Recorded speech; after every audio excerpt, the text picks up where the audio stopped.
PAN y también este partido de ultraderecha Vox, quien hace unas semanas también era noticia por decir que prácticamente habían venido a liberarnos, ¿no? de los aztecas. Esto lo hablamos bastante en estos espacios y ahora resulta que este partido pues viene y se reúne aquí, después genera también un debate a lo interno del mismo PAN, en donde pues vimos que hay un sector que opta por decirse más democrático, por no ser tan extremista, se deslinda de esta reunión, o el caso, incluso no sé ni siquiera cómo calificarlo, de alguien como Lili Téllez, que estuvo en la reunión, firmó esta reunión, y después dice que no está de acuerdo con sectores de ultraderecha como Vox, ¿no? Este caso emblemático que significa Lili Téllez, a decir que no está en contra del racismo, no está en contra de la misoginia, no está en contra de todo lo que hace Vox, pero estuvo ahí, estuvo firmando esta Carta Madrid, estos acuerdos, ¿no? De avanzar en la lucha por las libertades, pero también en contra del comunismo. Y yo le agradezco mucho a que esté con nosotros el día de hoy Oriol Mayó, periodista, ensayista, y quien justamente en estos días publicó un artículo titulado Hispanidad y anticomunismo, ¿por qué nuestras élites españolean tanto? Oriol, gracias por estar con nosotros el día de hoy. Gracias a ti por invitarme. Oriol, pues bueno, vamos a empezar. Ya vimos todo este show que se armó en contra del comunismo, en defensa de las libertades, de la libertad privada, ¿no? De la libertad de la propiedad privada, lo habla el PAN. Pero ¿dónde tenemos esos orígenes? ¿Dónde coincide el PAN, Vox? ¿Qué es esto de la hispanidad? ¿Qué podrías aportar ahí al respecto, Oriol? Bueno, es que ahí es el punto que, casi me obligó a sentir la necesidad de explicar un poco, porque en realidad es fundamental entender que los orígenes del PAN, de las derechas de toda Latinoamérica, conservadoras, de ragambre muy católica, es importante esa parte, pero incluso a veces, aunque no sean católicos, ¿qué es lo importante? ¿Qué es lo que une? ¿Qué es lo que permite y facilita un evento como el que sucedió el día 2, que a veces no se nos olvida que ya han pasado otras veces? José María Aznar estuvo en México en 2006 con un discurso no tan diferente. De hecho, Vox es una especie de ramificación del Partido Popular, digamos, una decisión, ramificación que siempre vota con ellos, pero que es un poco más radical a la derecha.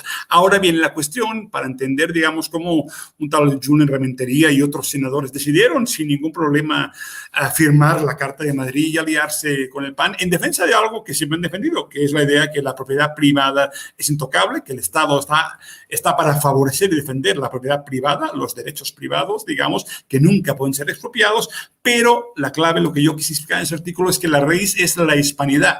Ese concepto de la hispanidad a veces nos parece muy rancio, muy antiguo, tan rancio como Pascal, pero ahí está y se le ve muy bien, muy orondo. Entonces, ¿qué es esto de la hispanidad? Y es entender un poquito la clave, la explicación que desde México hasta Chile nunca falla. Es decir, la madre patria, digamos, la hispanidad, ese conjunto de tradiciones culturales, de universos compartidos, significa una idea clara de que América les pertenece casi por nacimiento, por apropiación y por conquista. Es decir, de una u otra forma, las élites que ya pueden ser incluso de orígenes muy distintos, como vemos en Bolivia, en Santa Cruz de Bolivia, por ejemplo, son muchos de orígenes croatas, pero no importa. La idea es que al pertenecer a una élite en América Latina, en el subcontinente, perteneces a una gente que tiene un cierto derecho de conquista, un derecho moral sobre las tierras americanas. Esa sensación viene de mil factores distintos, pero se fusiona en un marco cultural que se llama la hispanidad.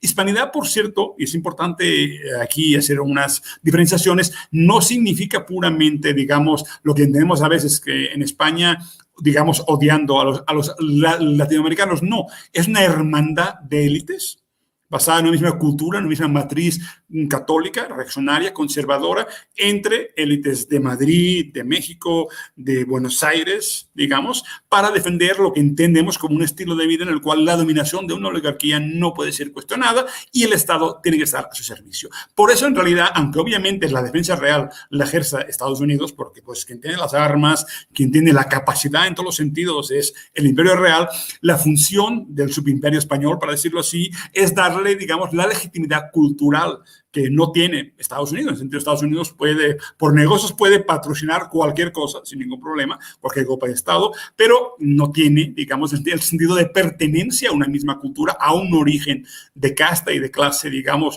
y de nacimiento y de conquista que tiene la hispanidad. Y la hispanidad existe, y lo más divertido es que cuando se niega siempre reaparece. En ese sentido, Abascal, recibir a Abascal cuando algunos podían saber que no era lo más conveniente, significa en verdad ese percibimiento de la realidad, de que comparten un espacio cultural, una identidad que para ellos sí define, que es su territorio y que al cual luchan como que tienen un latifundio, una hacienda, para que nunca entren. El comunismo tiene muchos nombres, el comunismo siempre es la posibilidad que el pueblo, digamos, tome lo que es suyo, recupere el control de lo que en teoría es su tierra, es su país, su nación. Por tanto, digamos, y para acabar aquí, porque luego me alargo mucho, eso es la hispanidad. Y eso a ellos siempre lo representa, para decirlo corto y pronto. Bueno, pero en realidad esto que mencionas, ¿no? Y que es algo que todo el tiempo estoy insistiendo aquí en este espacio en particular, es justamente esto. No se trata solamente de la relación entre Vox y el PAN, sino que esto se replica de múltiples formas y en múltiples ocasiones por toda América Latina, y que no es casualidad que Vox, durante estos procesos emergentes de gobiernos progresistas, ahora pareciera que está dando tours, ¿no? En toda América Latina con estos sectores de ultraderecha. Los veíamos antes de las elecciones en Perú, antes de que ganara Pedro Castillo recientemente, se reunió también con la derecha, hablan de Venezuela todo el tiempo, se constatan como este grupo, ¿no? que se alía con todas estas oligarquías, ¿no? En nombre de la hispanidad, pero también hemos visto este concepto, este nombre, que más que realmente dar una connotación geográfica, pareciera una connotación colonialista que habla de los que vivimos en la iberosfera, ¿no? Yo de repente digo iberósfera, le pongo acento, entonces se relaciona, ¿no? Esta iberosfera que usan como para hablar de las antiguas colonias, ¿no? De España, y vienen a ponerlo como si realmente fuese algo sobre lo cual habría que trabajar, ¿no? Y esta lógica colonizadora, de nuevo, ¿qué opinión te merece esto de la iberosfera aquí entre Vox y el PAN, como queriendo recolonizar, una recolonización 2.0? Bueno, esto ya lo escribí en el Cártel Español en 2011, que es una historia de la reconquista económica de aquellos tiempos, de México y todo el continente. Intentaba explicar esa parte. En general, la famosa madre patria, a la cual, pues bueno, yo pertenecí, soy mexicano, pero pues tengo esa doble visión. Siempre tengo una visión paternalista, por definición, Hubo un tiempo histórico, y es importante recordarlo porque hasta a veces parece mentira, yo a veces tengo pruebas de ello, en los 70s, que yo pues era un niño, pero me acuerdo bien, había una relación de igualdad. Las izquierdas, que eran dominantes, digamos, al menos culturalmente, en las universidades, en los centros de trabajo, había una visión de igualdad con América Latina, de una solidaridad absoluta entre naciones que, bueno, compartieron una lengua y una cultura, pero había una sensación de ser pares en una misma lucha que empezó en Cuba, siguió en Chile. Una vez terminó, volvimos un poquito a donde siempre. España, la visión de América Latina, para decirlo en palabras básicas, o es de total desconocimiento y de cero, de ninguneo, la palabra nunca mejor dicha, o es de tópicos, digamos, tópicos que además siempre consisten en que el español que llega a México ya sabe los problemas de aquí, sabe cómo hay que hacer lo que sea, sabe qué pasó en la conquista o qué no, por qué los aztecas eran malos. En cierta manera viven en los tópicos muy conservados, en una visión paternalista, muy histórica, muy vieja, que además no cambió en las escuelas, ha cambiado muy poco. Cambió, sí, en parte con el zapatismo, sí, había una cierta variación, una apertura cultural, pero digamos que en general abunda eso. Y por otro lado está el Estado, la estructura de gobierno que defiende a las corporaciones españolas y que al penetrar en el espacio económico, empezando por Argentina, en Chile, en Brasil, en México, defiende los intereses del IBEX 35. Tenemos por IBEX 35, digamos, el índice de mercado de la bolsa española, donde están la mayoría de empresas, de grandes corporaciones, que son generalmente de servicios. No inventaron nada, eso es lo que inventan, es el negocio de robarse el agua, digamos, la luz, digamos, el petróleo, lo que se pueda, digamos, y ofrecer servicios, ¿no? De telefonía, Iberdrola es el mejor ejemplo de este tipo de empresas, y tener un Estado a su servicio, lo cual es lo más normal en un modelo de capitalismo democrático. democrático, entre comillas. Entonces, esas dos claves, el desconocimiento abrumador que permite los tópicos, la incapacidad de mucha gente, incluso en la izquierda española, de entender y compartir un espacio común que se perdió con los años y con el PSOE. El PSOE, el Partido Socialista, en los 80 lo que hizo es una cooptación de élites, un modelo que se vendió. Es importante entender que la fuerza de España, obviamente con Vox y con el franquismo normalmente no es muy vendible, ese es el problema, le pasó al PAN, es un concepto un poco difícil de vender, pero también se puede vender el liberismo, un concepto de ejemplar de España, un modelo de desarrollo, de incorporación al capitalismo absoluto europeo, un concepto de éxito que en los 80 se vendió ante una América Latina destruida por la crisis de la deuda, por la intervención de Estados Unidos, una crisis terrible que fue impresionante, que acabó con grandes proyectos de desarrollo político y con el golpismo, y eso entonces España ha vendido, por un lado, que es la salvación de América Latina, la puerta de Europa para América Latina, y eso ha sido una constante, y ha hecho una cooptación muy barata de élites, porque pues eso de los espejitos culturales ha funcionado muy bien siempre, digamos, los premios. A mí siempre me fascinó la capacidad de la prensa española de influenciar en México. Hubo un tiempo que había suplementos de periódicos españoles en cualquier medio de comunicación mexicano.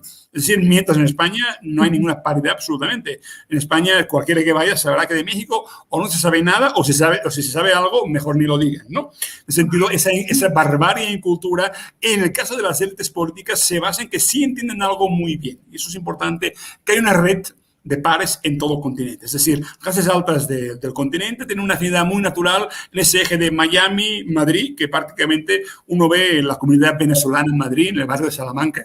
Bueno, ya son los dueños, ¿no? Es decir, se sienten como Pedro por su casa, es su territorio, es su espacio, tienen sus pares ahí, sus relaciones de nivel y tienen sus abascales en todas partes, sus amigos empresarios, sus amigos políticos en ambos partidos de España. Entonces hay una afinidad natural, cultural de élites. A veces hay problemas, a veces topan. Hay gente como Antonio del Valle que lo estafaron en España. En Banco Santander compró Banco Popular y prácticamente perdió 500 millones de euros. Hay a veces problemas de élites, como son todos rapaces, a veces hay problemas, pero en general, para simplificar, esa unidad cultural entre ellos sí existe. Y a veces la misma visión colonial la tienen en México que en España. Es decir, la visión de que Cortés nos salvó, digamos, no sé si del comunismo azteca, sería el imperio azteca, es muy común en México, en cualquier mundo criollo mexicano, así de cierta alcurnia, la visión de que España nos salvó de algo que ni sabemos qué es muy corriente. Es decir, que en realidad hay ahí un poco, yo siempre he pensado, y algunos textos lo han analizado un poco, hay una mentalidad como de Pied Noir, entendamos que eran los franceses de Argelia, que digamos tuvieron 130 años en Argelia como colonizadores y se fueron en el año 62 después de perder la guerra de Argelia. Esa mentalidad que es un país en el cual pertenecen, es suyo, pero al cual siempre son un poco extraños. Hay un término que yo escribí en el libro de Carta de Español y que es de un filósofo chileno, Miguel Ríos Mix, que es el bobarismo exótico. Se sienten de aquí, nacieron aquí, pero son de allá. Su raíz, su raigambre es pertenecer a un occidente mítico, porque uno, por ejemplo, es libanés y no tiene mucho de occidental, pero ellos pertenecen a la iglesia maronita, por ejemplo, entonces son de esa esfera occidental, aunque realmente no sea muy claro su pertenencia, pero los diferencia del mundo originario, del mundo indígena, del mundo incluso de la masa urbana actual, que es lo más importante, de que existe, al cual ellos no pertenecen. Ellos, su vínculo es por la vía occidental, también puede ser Estados Unidos, que obviamente forma también otro ciclo medio colonial, medio imperial, pero ese sentido de pertenecer a otro lugar, aunque aquí nacieron y lleven aquí sus abuelos, bisabuelos o algunos toda la vida, explica muy bien ese sentimiento Pied Noir que digo yo, de que es una tierra conquistada que deben defender de algo que siempre está amenazando. Y eso es algo que es muy peculiar de este mundo. En todas partes, obviamente, la burguesía, sus clases medias y altas, defienden a cualquier precio y a cualquier fuego sus derechos. No sea Asia, pero en las condiciones del continente americano, que son muy parecidas en todas partes, de México a Chile, se parecen mucho. Cada oligarquía tiene prácticamente, excepto el caso brasileño, pero con sus especificidades, porque Brasil fue más importante que Portugal y la monarquía portuguesa terminó en Brasil, pero siempre se defiende de un espacio nacido de una conquista mítica o real que se reproduce incluso cuando las independencias, cuando los criollos en una primera lucha contra España acaban respondiendo a las mismas actitudes, digamos, al mismo clasismo originario de esta gente. Entonces, la hispanidad representa mucho esto y olvidarnos o ridiculizar, como has hecho mucho, la hispanidad es algo que creo que es terrible. Nos falta entender muy bien que eso explica también la virulencia. Claro que la hispanidad se combina con todo. El discurso, si leéis, cualquiera que haya leído la Carta de Madrid, esta la firma cualquiera, el PRD, el PAN y el PRI, porque lo que pide es que el Estado sea mínimo, se ponga a defender los intereses de las clases altas y no se haga nada para los derechos sociales, para conquistar una lucha contra la desigualdad. Ese es el plan. Y por tanto, ahora bien, todo Estado mínimo requiere que sí. Si alguien lo conquista, si algún tipo de proyecto popular conquista el Estado, hay que hacer lo que sea para eliminarlos, ¿no? Lo que tuviste en Bolivia, Alina, perfectamente bien claro. Lo que sucede en Perú, que quién sabe si Castillo va a resistir, pues literalmente está a punto de que ya no puedes ni armar un gabinete, ¿no? ¿A qué punto pasamos en este continente? Entonces, esa virulencia existe siempre, pero no hay que tener esas características, digamos, coloniales de una cultura católica ruda, brutal, de imposición, como insisto, que a veces me parece claramente como el mundo de los Pieds Noirs, como de la gente de un país de colonos, que parece que aún, cuando aquí nacieron, aquí viven y nadie los quiere correr, acaban yéndose incluso, se autoexilian casi siempre, porque se sienten en una guerra permanente, una guerra histórica muy larga que explica también por qué el hispanismo funge, digamos, como su refugio. También se van a Miami, está más cerca, y obviamente Miami es la misma cultura, no es tan distinto. De Miami y Madrid muchas cosas se parecen. Aunque obviamente el mundo, digamos, de Estados Unidos es distinto, porque hay algo muy importante. Ni Puerto Rico queriendo será gringa, ¿no? Puerto Rico quieren ser Estado 51, es que no les dejan, ¿no? No van a ser, ni queriendo lo serán. Ahí sí hay un punto en Estados Unidos, tiene una relación de nunca serán pares. En Madrid pueden serlo. En Madrid hay una parte de la élite latinoamericana que tiene una relación de tú a tú con los poderes de España, la que no tenemos nadie en España, porque ahí pues, también hay proletarios, trabajadores, y no todo el mundo tiene derecho de picaporte. Entonces, es la clave. Para ellos es una guerra de Pieds Noirs. Su madre patria está en España, pero está en Estados Unidos. Y acabo, porque soy muy largo, que desde Alfonso XIII, desde la monarquía del siglo XX, quedó muy claro que se acabó la guerra con Estados Unidos, que terminó en Cuba en 1998, terminó en un acuerdo en el fondo funcional, que contra los pobres, contra los proletarios de América, contra la enviada, tiene que haber Estados Unidos, que es quien pone las armas a la hora de la verdad, y finalmente quien hace un golpe, quien tiene la fuerza militar, cultural y política, es Estados Unidos, pero siempre al lado de Estados Unidos estará la rojigualda española, la hispanidad defendiendo sus intereses. Por eso, como vimos en el caso de Santa Cruz, yo estudiando el caso de Bolivia, no hay mucho español, pero se sienten españoles aunque ni siquiera tengan de origen español, porque la españolidad, el ser blanco, define la defensa de su territorio, su poder y su dominio. Entonces, eso es la hispanidad y es importante no burlarnos. Luego sí que hablo de un ejemplo concreto de eso, que es lo que me derivó a entender que la hispanidad no era una broma o una cosa rancia, que también lo es, pero que existe, es funcional, como cuando hablamos del mundo católico, de la náhuatl, de los legionarios. Nos parece muy raro, un mundo absurdo, pero ahí está y existe y es funcional y tiene poder. Por tanto, a veces una minoría, si además tiene poder económico, entonces más que una minoría es algo que hay que contemplar muy en serio, aunque a veces nos parezca hasta ridículo. No digo que no hagamos memes, porque los merecen los memes.